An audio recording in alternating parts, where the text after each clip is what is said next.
నక్షత్ర makeup kit అందకపోవటంతో mummy mummy makeup kit అందడం లేదు, నన్ను ఎత్తుకో మమ్మీ అంటూ కేకలు పెడుతూ అటక మీదున్న మేకప్ కిట్ని అందుకోవటానికి ప్రయత్నిస్తూ ఉంటుంది.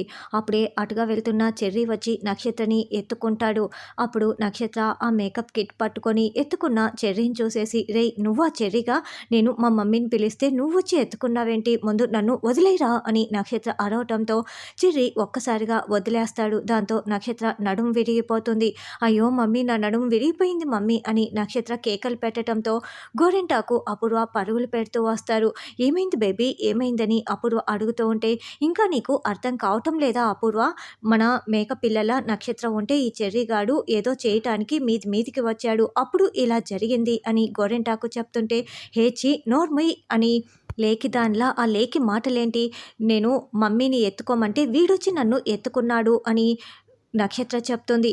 ఏంట్రా చెర్రీగా ఇలా చేశావు అని అపూర్వ అంటే, నేను మళ్ళీ ఎత్తుకొని చూపించనా అని చెర్రీ అంటాడు. హేచి అని అపూర్వ విసుక్కుంటూ ఉంటే, ఇదిగో ఇలాగే నీ కూతురు విసుక్కోవటంతో నేను కింద వదిలేశాను, ఇలా నడుం విరగొట్టుకుంది అని చెర్రీ చెప్తాడు.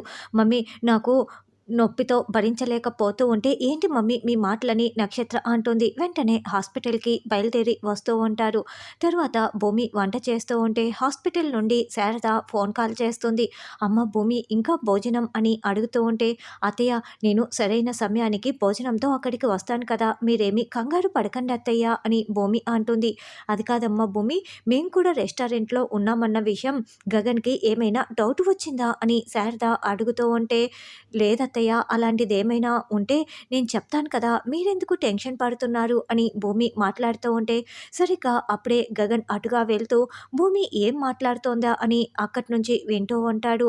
అత్తయ్య నేను మిమ్మల్ని ఒక మాట అడగనా, అసలు మీరు ఏ ముహూర్తాన మీ అబ్బాయిని కన్నారో ఏంటో తెలియదు కానీ మీ అబ్బాయి మేధావిలా కనిపించే తలతిక్కలోడత్తయ్యా అని భూమి చెప్పగానే గగన్ కోపంగా భూమి వెనకాలే ఉండి మొత్తం వింటూ ఉంటాడు. అలా మాట్లాడకు భూమి, నా కొడుకు బంగారం అని శారద బొంగమూతి పెట్టి మాట్లాడుతూ ఉంటుంది. బంగారమే అత్తయ్య, ఎవరు కాదన్నారు, కానీ 1 గ్రామ్ గోల్డ్ అత్తయ్య, పైకి తలతల్లాడుతూ కనిపిస్తాడు కానీ లోపలంతా డొల్లత్తయ్య, ఏం చెప్పినా వెర్రి బాగులోర్లా అన్నీ నమ్మేస్తాడు. మీ అబ్బాయిని బోల్తా కొట్టించటం చాలా తేలికత్తయ్యా, పెన్నం మీద అట్టు తిరిగేసినంత తేలికత్తయ్యా అని భూమి చెప్తుంటే గగన్ భూమి గొంతు పిసకటానికి కోపంగా చేతులు పెడుతూ ఉంటాడు. దీన్ని ఇలా కాదన్నట్లుగా ఒక్క క్షణం ఆగిపోయి పక్కనే ఉన్న చాక్ తీసుకుంటూ ఉంటాడు. వచ్చావా పూరి, కూరగాయలు దాంతో కాదమ్మా కట్ చేయాల్సింది, ఇదిగో దీంతో అంటూ భూమి కత్తిని ఇస్తూ అక్కడ నిలబడి ఉన్న గగన్ని చూసేసి చాలా కంగారు పడిపోతూ, అత్తయ్య మీ అబ్బాయి ఉన్నాడే దేవుడిచ్చిన వరం అత్తయ్య అని చెప్తుంటే గగన్ కత్తిని చూపిస్తూ ఆ కత్తికి పొటాటోని చెక్కేసి భూమికి వార్నింగ్ ఇస్తూ ఉంటాడు. ఇంకా చెప్పాలంటే దేవుడికే దేవుడత్తయ్యా అని భూమి చెప్తుంటే, అమ్మో భూమి ఏంటి ఉన్నట్లుండి ఇలా మాట మార్చేసిందంటే గగన్ వచ్చేసినట్లున్నారు అని శారద ఫోన్ పెట్టేస్తుంది. అత్తయ్య వరమిచ్చిన దేవుడు పైనున్నాడు, వరంలా పొందిన దేవుడు కిందే ఉన్నాడత్తయ్య అని భూమి చెప్తుంటే, ఏ షటప్ అంటూ గగన్ కత్తి చూపిస్తూ ఉంటాడు. షటప్ అంటూ భూమి చేతిలో ఉన్న ఫోన్ తీసుకొని హలో అనగానే అక్కడ ఎవరు లేకపోవటంతో, నువ్వు మాయలాడివే, మాయలాడికే మాయలాడివి నువ్వు అందరినీ మాయ చేస్తూ ఉంటావు అని గగన్ కత్తి చూపిస్తూ ఉంటాడు. అదేంటి బావా, నేను నిన్ను దేవునితో పోలుస్తూ ఉంటే నేను దేవతను అవుతాను కదా, మరి నువ్వు ఇలా మాట్లాడుతున్నావేంటి అని భూమి అంటే, ఏంటి నువ్వు దేవతవా, నేను ఏం చెప్పినా నమ్మేసే వెర్రి బాగులోన్నా అని గగన్ నిలదీస్తూ ఉంటాడు.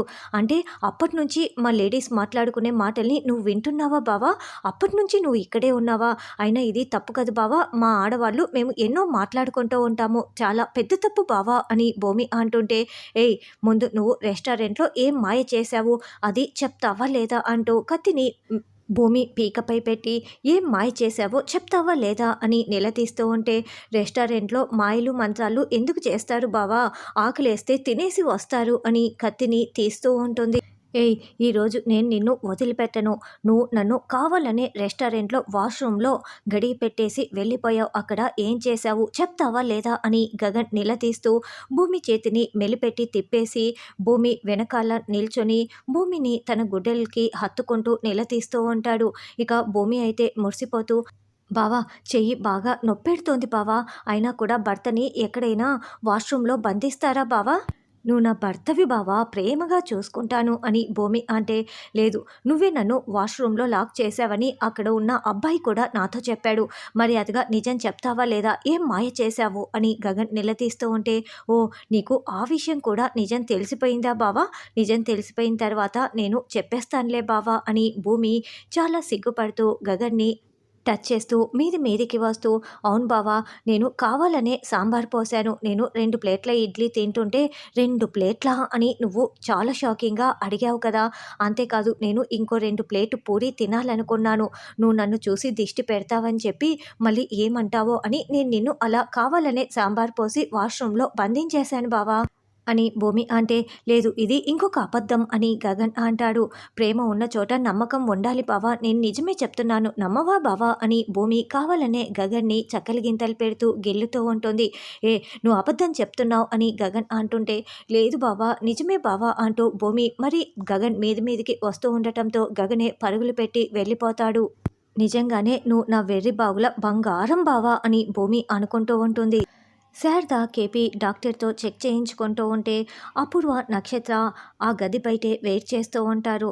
రిపోర్ట్స్ అన్నీ పర్ఫెక్ట్గా ఉన్నాయి కేపీ గారు అని డాక్టర్ చెప్పడంతో, కానీ ఇంకా కొన్ని రోజులు మా వారు ఇక్కడే ఆశ్రయం తీసుకుంటారని శారద అంటుంది. భూమి నాతో మాట్లాడింది కదమ్మా, ఎన్ని రోజులు కావాలంటే అన్ని రోజులు మీరు ఇక్కడే ఉండొచ్చు అని డాక్టర్ చెప్తారు. ఇద్దరు చూపించుకొని బయటికి రాగానే అక్కడ నక్షత్ర అపూర్వ ఉండటంతో ముందుగానే వీళ్ళిద్దరూ చూసేసి మళ్ళీ లోపలికి వచ్చేస్తారు. అయ్యయ్యో! ఇప్పుడు ఎలా అని శారద, కేపీ కంగారు పడిపోతూ అక్కడ ఉన్న మాస్కుల్ని మొఖానికి పెట్టుకొని కేపీ వీల్ చైర్‌లో కూర్చోవటంతో శారద వీల్ చైర్‌లో కూర్చున్న కేపీని తోసుకువెళ్తూ ఉంటుంది. అయితే పొరపాటున కేపీ చేతికి ఉన్న వాచ్ కింద పడిపోతుంది.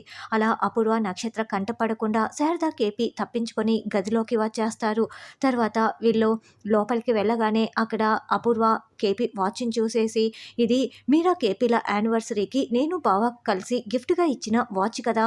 అంటే ఇక్కడ కేపీ గాడు చూపించుకోవడానికి వచ్చి ఖచ్చితంగా నన్ను చూసి పారిపోయి ఉంటాడు అని అపూర్వ వెతుకుతూ ఉంటే, ఏంటమ్మాయి నక్షత్ర లోపల ఉంది రా అంటూ గోరెంటాకు వస్తుంది. ఇదిగో కేపీ వాచ్ దొరికింది. ఖచ్చితంగా కేపీ గాడు బ్రతికే ఉన్నాడు. నేను వెతకాలి. నువ్వు నక్షత్రకి చూపిస్తూ ఉండు అని అపూర్వ అంటుంది. ఏవండి, అపూర్వ మనల్ని చూసేసి ఉంటుందా అని శారద అంటే, లేదు శారద, చూసి ఉంటే ఈ పాటికి వచ్చి ఉండేది కదా అని కేపీ అంటాడు. చూడమ్మ నక్షత్ర, నీకు పెళ్ళయిందా అని డాక్టర్ చెక్ చేసి అడగటంతో అయిందని నక్షత్ర చెప్తుంది. అయితే నువ్వు కొన్ని రోజుల పాటు సంసారానికి దూరంగా ఉండాలమ్మా, నీ బ్యాక్ బోన్ బాగా ఫ్రాక్చర్ అయిపోయింది. నీకు ఏవైనా సేవలు చేయాలంటే నీ భర్తతో చేయించుకో అని డాక్టర్ చెప్తుంటే, భర్తతో కాకుండా ఇంకెవరితోనైనా చేయించుకోవచ్చా అని నక్షత్ర అడగటంతో, భర్త చేస్తే చాలా ప్రేమగా చేస్తాడమ్మా, ఇదిగో ఈ గోరెంటాకు లాంటి వాళ్ళు చేస్తే నస పెట్టటం తప్పిస్తే ప్రేమ ఎక్కడా కనిపించదు, అందుకే చెప్తున్నా అని డాక్టర్ చెప్తాడు. ఇక రానున్న ఎపిసోడ్‌లో కేపీ మధ్యలో ఉంటే ఒకవైపేమో గగన్, ఇంకోవైపేమో అపూర్వ నిలబడి ఉంటారు. మరి కేపీ దొరికిపోతాడా అన్నది రానున్న ఎపిసోడ్‌లో తెలుసుకుందాం.